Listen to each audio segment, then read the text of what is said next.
How to buy foreclosures in 2023 and beyond. In this video, I'm going to give you my personal 8 steps you need to know to buy a foreclosure. Over the last few days, I probably watched every single video I could find on YouTube on this exact subject. Unfortunately, a majority of the videos are made by either investors or they're made from agents that have just sold some REOs, but they've never listed properties. And unfortunately, the end result is a lot of bad, incorrect information. So in this video, I'm going to give you my personal 8 steps you need to think about and know if you ever plan on buying a foreclosure. Now make sure to subscribe to my channel because the next video I'm going to do is going to be some of the most common myths, misconceptions, and just things and facts that aren't true that are being said out there in YouTube land. So make sure and look for that video. It'll be coming up hopefully in the next few days. Well, let's jump right into it and get started. Number 1, you need to determine how you're going to pay for the property first. This is probably the number 1 question I ask any buyer that contacts me first is, how do you plan on paying for it? And a lot of times I get the answer, well, I haven't determined that yet. I'm either going to put half down, finance the rest, or, I'm going to finance it or something like that. Most people have no idea that that's just not going to work. So when I ask someone, how do you plan on paying for it? It's going to determine a lot for me. It's like, which road do we go down? And there's basically going to be 3 ways. You're either going to pay cash, which is obviously the best method possible if you have the cash. Second, you're going to get bank financing. And yes, some of these REOs are able to be financed. Some of these properties have been fixed up, or some of these properties are in good enough condition, they can pass typical appraisal inspections and they can get typical bank financing. Now, not as many as years in the past, but they are properties that can pass appraisals. And third, hard money lenders. Hard money is also another option that a lot of investors use. No actual bank selling REO properties consider hard money as a cash deal. If you're paying cash, then you can look at anything out there. But if you're trying to actually do a bank financing, a typical conventional loan or something, then you're going to have very limited properties you're going to be able to look at. If you're going hard money, then that also opens the door for other properties. So determining how you're going to pay for the property, that's the number 1 step I would figure out, because if you do not have the cash to buy it, then you're going to have to get some kind of financial help. And that at times is going to just limit the properties that you're going to be able to look at. Okay, step number 2. What is going to be your total budget? I mean, what is your purchase price budget plus your fix-up budget, okay? So if somebody tells me and I ask them, what's your budget? And they say, well, it can be anywhere. I mean, seriously, you've got to have some kind of determined budget. Is that $200,000 all in? Are you financing and approved up to $250,000? Do you have $100,000 cash in the bank trying to invest? Knowing your budget is very, very important. Step 3 is determine your exit strategy. What do you want to do with the property? Are you buying this property to live in yourself? Are you buying this property to try to fix it up and flip it? Or are you buying the property for a rental property to add to your portfolio? This to me is really, really important because it determines a lot of times what properties you can and can't look at. It's no secret that a lot of these foreclosure properties actually give first precedence to owner-occupant buyers. HUD does it, Fannie Mae does it. Most of the bigger companies, your bigger lending institutions, have some kind of waiting period for investors, okay? Not all of them, but a lot of them. So having an exit strategy, I just call it an exit strategy. What do you plan on doing with the property? You can call it whatever you want, but knowing I'm buying this property strictly to flip, or I'm going to buy this property because I want a rental property. Most investors or most people have limited funds. They can't just go out there and buy 10 properties at one time. So determining what you want to do and what's most important for you is extremely important in my opinion. Step number 4, determine what stage in the foreclosure process you want to buy a property. And there's really 2 choices. You're either going to buy the property at the actual mortgage foreclosure auction, or you're going to buy it once it becomes an REO and it's listed on the open market. There's really either 2 ways to buy a foreclosure, and that's it. So determine which one that you want to buy it. If you plan on buying at the actual auction, then that's a whole nother ball game. I've got videos that are out there on my channel. Make sure and look them up. I'm on buying foreclosures at auctions. A lot of information I share about it. It's very risky and it's not for everyone. But determining which one you want to do to me is really important, because if you're going to go the auction route, you need to do a lot of homework and you have to have your ducks in a row. But if you plan on just waiting and finding one on the open market, then the risk is a lot more minimal because you're going to be able to see the property. It's going to be vacant. You're going to be able to do inspections, at least inspections before you place an offer. So buying as an REO property once it's listed has a lot less risk. So it's very important to me to determine what stage of the process you want to buy it at.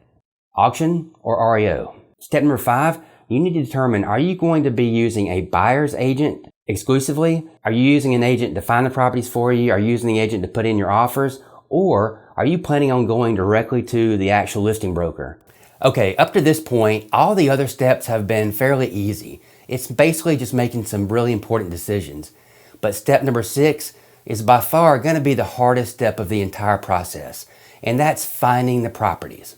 Now, I'm going to give you some of my advice on what you should do, and it doesn't really matter if you're using an agent or not. If you're using an agent, they're more than likely or hopefully going to have you set up in the MLS to get automatic notifications whenever a new property hits the market. But I'm sure, like most people out there, you're going to be doing your own research, because honestly, there's not that many foreclosures out there right now. I'm going to show you kind of my market right this minute and just how limited the properties are. But the first step on finding the properties that I would do if it's me is going to be checking Zillow. I know you're probably thinking, well, why Zillow? The information's not correct. It's not updated fast enough. Well, honestly, that's not true.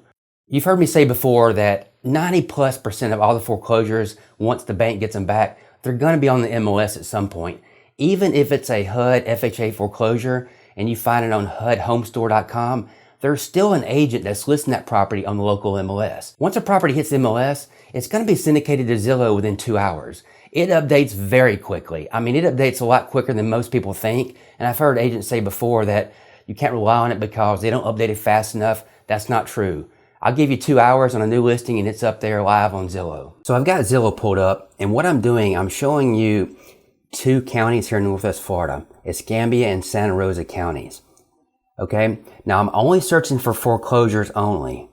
You see right here, there's only 8 results. So they're saying there are 8 active foreclosures on Zillow here in Escambia and Santa Rosa County, Florida. That's not much inventory at all. But here's where I'm going to blow your mind. Out of these 8 properties, only 4 of them are in my local MLS. You would not even know that 4 of these properties are active unless you went to Zillow and found them. You will never see them on our Pensacola MLS. They're not on there. They're in an MLS to the east of us. So 4 out of these 8 properties, the public doesn't even know they're for sale unless you go to Zillow. So that's why I'm telling you, make sure and search Zillow first, because you might find properties that you wouldn't notice anywhere else. Another good website is Foreclosure.com. Now, Foreclosure.com is a pay site, and you're only going to get all the really good information if you become a member and pay monthly. I wouldn't really suggest it unless you're going to be doing a lot of properties and you're a serious investor and you can justify the expense. But I use it. It's got a lot of good information, especially when it comes to pre-foreclosure information. But Foreclosure.com, I'll have a link below in the description if you want to check it out and look at signing up. Other ways to find foreclosure listings: Google the bank's name and the word foreclosure. For example, Bank of America foreclosures, Wells Fargo foreclosures. Most of these big banks are going to have their own website that's going to list their foreclosures. And you might get lucky and find one of them as a coming soon. Other websites you want to make sure and check out are going to be HUDHomestore.com, which handles all the FHA foreclosures, HomePath.com, which is your Fannie Mae foreclosures, and you want to make sure and look up Freddie Mac foreclosures. Those are some of the biggest servicers in the country, and they're generally going to have more inventory than anyone else. Step 7, submitting your offer. Make sure you have your pre-qualification letter or your proof of funds ready to go. You want to make sure that your agent gets that with the contract when you sign it. They're going to need that to submit with the offer. There's hardly a bank seller out there that's ever going to allow an offer to be accepted that does not have the proof of funds or pre-qualification letter attached to the offer. If you're in a state that has different contracts, like an as-is contract, make sure you use an as-is contract. If you can, limit your days for inspections. This is a big one. A lot of corporate sellers do not like to have a long inspection period. Fannie Mae gives you 10 days by default. Most sellers, corporate sellers, do not want to even go 10 days. Another thing is, put a good hefty EMD down payment down, okay, your earnest money deposit. Don't try to do $500 or even $1,000. Put something down that's worthwhile. This is going to show the corporate seller that you're a serious buyer, because they know if you have a big EMD and you walk away for some reason, they're going to get that by forfeit. So make sure, if you can, put down a bigger EMD. Anytime you can do some of your inspections beforehand, also try to do that. That will save you a lot of time and effort and a lot of headaches. Okay, my final step, step 8. What to do once your offer is accepted. There's really two things from a buyer standpoint, especially if you're paying cash, that you need to do and do as fast as you possibly can. First, you need to make sure and get your earnest money deposit, your EMD, to whomever has to hold it as fast as possible. That's either going to be your real estate agent's escrow account, their broker's escrow account, or the seller's title company's escrow account, or your title company or attorney's escrow account. But in Florida, we only have 3 days to get that to the title company. Make sure you do that as fast as possible. Some of these corporate sellers will cancel a contract if that EMD is not received in a certain amount of days. The next thing you want to do, if you have a home inspection contingency, you want to make sure and get your inspections done as fast as possible. You never want to wait to the last minute. Even though I never see corporate sellers keeping or retaining EMDs for missing a day or two on an inspection period, you never want to wait to the last day unless you have no choice. Get your inspections done fast, out of the way, so you know whether you're either carrying forward or if you're bailing.